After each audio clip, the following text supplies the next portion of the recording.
नमस्कार, मैं आप लोगों के बीच एक बार फिर से हाजिर हूँ ऑब्जेक्टिव के इस सीरीज में से पार्ट 3 लेकर के हम उम्मीद करते हैं कि आप लोग तंदुरुस्त होंगे, मस्त होंगे और मस्ती के साथ पढ़ाई कर रहे होंगे। तो आइए चलिए देर न करते हुए वीडियो करते हैं स्टार्ट। तो सबसे पहला क्वेश्चन है बाबू, पहला क्वेश्चन है राउल्ट के नियम के अनुसार वाष्प दाब का अपेक्षित अवनमन किसी अवाष्पशील, उसके बाद कुछ नहीं, उसके बाद ऑप्शन दिया है, कहता है विलायक के मोल प्रभाज के बराबर होता है, या फिर विलायक के प्रतिशत के बराबर होता है, या फिर विलेय के मोल प्रभाज के बराबर होता है, या फिर विलेय के आयतन के बराबर होता है। तो आप लोगों को पता है किसके बराबर होता है, विलेय के मोल प्रभाज के बराबर होता है। यही तो इसका राउल्ट का नियम है। अगला लिखा हुआ है कि डेक्रोन एक संश्लेषित रेशा है, इसके निर्माण में प्रयुक्त होने वाला एकलक है। डेक्रोन एक संश्लेषित रेशा है जिसके निर्माण में प्रयुक्त होने वाला क्या है, एकलक है। कौन सा एकलक है, तो ये है इथिलीन ग्लाइकोल तथा टेरेथैलिक अम्ल, है ना। अगला है एक ही प्रकार का परमाणु निम्न में किसमें मिलता है। एक प्रकार का परमाणु जो है निम्न में किसमें मिलता है, खनिज यौगिक में मिलता है कि खनिज मिश्रण में मिलता है, प्राकृतिक तत्वों में मिलता है कि नॉट मतलब नन ऑफ दीज, तो किसमें मिलता है, प्राकृतिक तत्वों में मिलता है। ऐसे तत्व जिसमें धातु और अधातु दोनों गुण पाए जाते हैं कहलाते हैं। इस प्रकार का तत्व जो है दोनों गुण पाए जाते हैं, धातु और अधातु, तो वो क्या कहलाते हैं, तो वो उपधातु कहलाते हैं। ठीक है, आगे आइए। एल्यूमिनिया किसमें घुले शुद्ध एल्यूमिनिया किसमें घुले शुद्ध एल्यूमिनियम ऑक्साइड के वैद्युत अपघटन द्वारा प्राप्त होता है, क्रायोलाइट के द्वारा होता है। एस्कर्बिक अम्ल है, क्या है, प्रोटीन है, हार्मोन है, विटामिन है या फिर एंजाइम। विटामिन में और शिकार होता है, ठीक है, तो ये हो गया आपका विटामिन होता है। सबसे अधिक क्षारिक क्या लिखा है, सबसे अधिक क्षारिक एमीन है, सबसे अधिक क्षारिक एमीन है कौन सा, तो ये वाला। कैसे, ये देखिए, यहाँ का कहने का मतलब है NH और दोनों तरफ CH2 C2H5, दोनों तरफ C2H5, मतलब N पर जितना लंबा कार्बन जुड़ा हुआ है वो हो जाएगा आपका सबसे ज़्यादा क्षारिक अम्ल, तो ये वाला होगा। ये और ये दोनों एक जैसा है, लेकिन इसमें कम कार्बन है, इसमें अधिक कार्बन है, इसलिए ये वाला होगा। अगला सवाल है जर्मन सिल्वर मिश्र धातु है, जर्मन सिल्वर किस किस धातु से मिलकर के बना होता है, तो जर्मन सिल्वर जो है जास्ता, तांबा और निकेल से मिलकर बना होता है। अगला सवाल जरा ध्यान से पढ़िएगा, ध्यान से सुनिएगा। एरिथ्रोमाइसिन, क्या लिखा है, एरिथ्रोमाइसिन टेट्रासाइक्लिन क्लोरोफेनिकॉल किसके उदाहरण है। ये जो है ये सब दवाई का नाम है, कहता है किसके उदाहरण है, ये सब दवाई का नाम है, किसके उदाहरण है ये जीवाणु निरोधी का उदाहरण है, जीवाणु निरोधी का ये उदाहरण है। निम्न में से कौन सा वायु प्रदूषक ऑक्सीजन की अपेक्षा अधिक शीघ्रता से रक्त के हेमोग्लोबिन में घुल जाता है, कहता है इनमें से कौन सा वायु प्रदूषक जो है, तो ये कौन सा है, कार्बन मोनोऑक्साइड। ठीक है, अगला समस्त रेडियो सक्रिय पदार्थ क्षय होने के पश्चात किसमें अंतिम रूप में बदल जाता है। जितने भी रेडियो सक्रिय पदार्थ है अगर वो बर्बाद हो जाता है, नष्ट हो जाता है, तो लास्ट में वो किसमें मिल जाता है, वही कह रहा है, सीसा में मिल जाता है। इलेक्ट्रॉनिक सर्किटों को जोड़ने के लिए प्रयुक्त किए जाने वाले टांके में होते हैं, क्या होते हैं, सीसा और टीन, क्या होते हैं, सीसा और टीन होते हैं। अगला चूना पत्थर का सूत्र है, चूना पत्थर का क्या सूत्र है, तो चूना पत्थर का सूत्र है कैल्शियम कार्बोनेट। ठीक है, पायरेक्स कांच, क्या लिखा है, पायरेक्स कांच के अधिक सामर्थ्य के लिए निम्न में क्या उत्तरदायी है, कहता है पायरेक्स कांच जो होता है वो ज़्यादा मजबूत होता है, शक्तिशाली होता है, उसके लिए क्या उत्तरदायी है, उसके लिए क्या उत्तरदायी है, तो उसके लिए जो है बोरेक्स है, क्या है, बोरेक्स उत्तरदायी होता है, बोरेक्स उत्तरदायी होता है उसके लिए।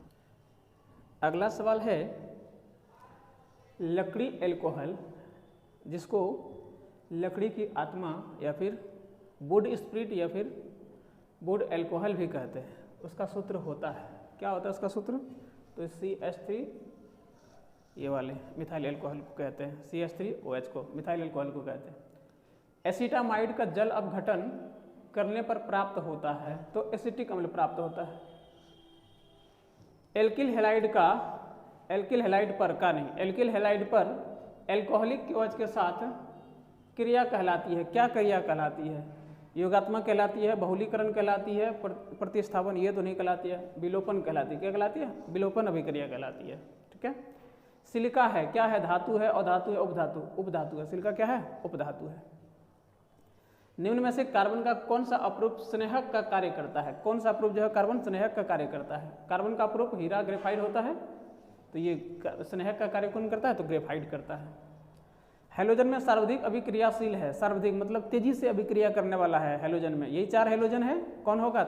हाँ, याद रखिए, ध्यान दीजिएगा, यहाँ पर F Br जैसे यहाँ पे संकेत दिया हो सकता है, वहाँ पे नाम दे दे, है ना, फ्लोरीन लिख करके दे दे, तो इसलिए याद रखिएगा ये फ्लोरीन होता है सबसे ज़्यादा अधिक क्रियाशील। उसके बाद क्लोरीन होगा, फिर ब्रोमीन, उसके बाद आयोडीन होता है। सॉरी, 0 डिग्री से 100 डिग्री सेल्सियस तक गर्म करने पर पानी का घनत्व क्या होता है ना? तो पानी का घनत्व 4 डिग्री सेल्सियस तक बढ़ता है और फिर जाकर के घटता है। ये सी वाले ऑप्शन। अगला सवाल है, ऑटोमोबाइल द्वारा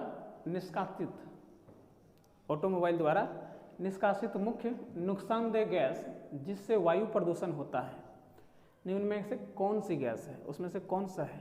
तो कार्बन मोनोऑक्साइड है। निम्न में से कौन सा थर्मोप्लास्टिक बहुलक नहीं है? थर्मोप्लास्टिक बहुलक नहीं है, तो बेकेलाइट। कौन नहीं है? तो बेकेलाइट नहीं है। संश्लेषित बहुलक का उदाहरण है, संश्लेषित बहुलक का उदाहरण है, कौन सा है? तो पॉलीएमाइड। क्या है? पॉलीएमाइड है। एस्कर्बिक अम्ल नाम है, किसका नाम है? ये तो बच्चा को पता है, विटामिन सी का नाम है। डीएनए में कौन सा क्षारक नहीं होता है? डीएनए में कौन सा क्षारक नहीं होता है? तो ये यूरेसिल नहीं होता है उसमें से। रोजेंडमुंड अपचयन द्वारा प्राप्त होता है, रोजेंडमुंड अपचयन द्वारा प्राप्त होता है, तो क्या प्राप्त होता है? एल्डिहाइड प्राप्त होता है। निम्न में से कौन सबसे प्रबल अम्ल है? निम्न में से कौन सबसे प्रबल अम्ल है? ये वाला होता है सबसे प्रबल अम्ल। इसका कारण है -I प्रभाव। -I प्रभाव कैसे होता है? ये जितने भी यौगिक दिए हैं उसमें से जितना ज़्यादा क्लोरीन होगा उसमें -I प्रभाव ज़्यादा होगा। तो इसमें सबसे ज़्यादा क्लोरीन है, इसमें 3 क्लोरीन है, इसमें 2 क्लोरीन है, इसमें 1 ही क्लोरीन है, इसलिए इसका जो है ये वाला आंसर होगा। अगर आप लोगों को इस वीडियो से कुछ सीखने को मिल रहा है तो मेरे इस वीडियो को लाइक कर दीजिएगा और मेरे इस चैनल को सब्सक्राइब कर दीजिएगा। आइए देखें अगला क्वेश्चन। निम्न में से सेकेंडरी एमीन है, निम्न में से कौन है जो सेकेंडरी एमीन है? सेकेंडरी एमीन के लिए हम आप लोगों को बताए थे कि N जो है वो डबल R से या डबल कार्बन से जुड़ा हुआ होना चाहिए, तो डबल कार्बन से यहाँ पे जुड़ा हुआ है, इसलिए ये वाले हो जाएंगे। एमोनिया में उपस्थित होता है, एमोनिया में क्या उपस्थित होता है? तो एमोनिया का भैया सूत्र होता है NH3, तो N और H होगा सूत्र, है ना। उपस्थित क्या होगा? N और H उपस्थित होता है उसमें से। नाइट्रिक अम्ल को किस विधि द्वारा तैयार किया जाता है? नाइट्रिक अम्ल को किस विधि द्वारा? ओस्टवाल विधि के द्वारा तैयार किया जाता है, ओस्टवाल विधि के द्वारा तैयार किया जाता है। अगला, किसी अभिक्रिया के लिए अनुकता का अधिकतम मान कितना हो सकता है? किसी अभिक्रिया के लिए अनुकता का अधिकतम मान 3 हो सकता है। हाइड्रोकार्बन नहीं है, साइक्लोप्रोपेन, पेट्रोल, यूरिया और C6H6। तो हाइड्रोकार्बन कौन नहीं है? यूरिया नहीं है। क्यों? क्योंकि इसमें कार्बन और हाइड्रोजन आपस में नहीं जुड़ा है। यूरिया का सूत्र अपना NH2CO NH2 होता है। हाइड्रोजन तो है बट हाइड्रोजन नाइट्रोजन के साथ जुड़ा है, नाइट्रोजन के साथ जुड़ा है, लेकिन कार्बन के साथ कार्बन, ऑक्सीजन और नाइट्रोजन वगैरह जुड़ गया है, हाइड्रोजन नहीं जुड़ा है। तो हाइड्रोकार्बन होने के लिए कार्बन और हाइड्रोजन के साथ संयोग होना चाहिए, यहाँ पर ये नहीं है, इसलिए यूरिया होगा इसका सूत्र। ट्राइनाइट्रोटोल्यूइन है एक, क्या है? एक विस्फोटक है। ट्राइनाइट्रोटोल्यूइन क्या है? एक विस्फोटक है। मिथाइल आइसोसाइनेट का सूत्र है, मिथाइल आइसोसाइनेट का सूत्र कौन सा है?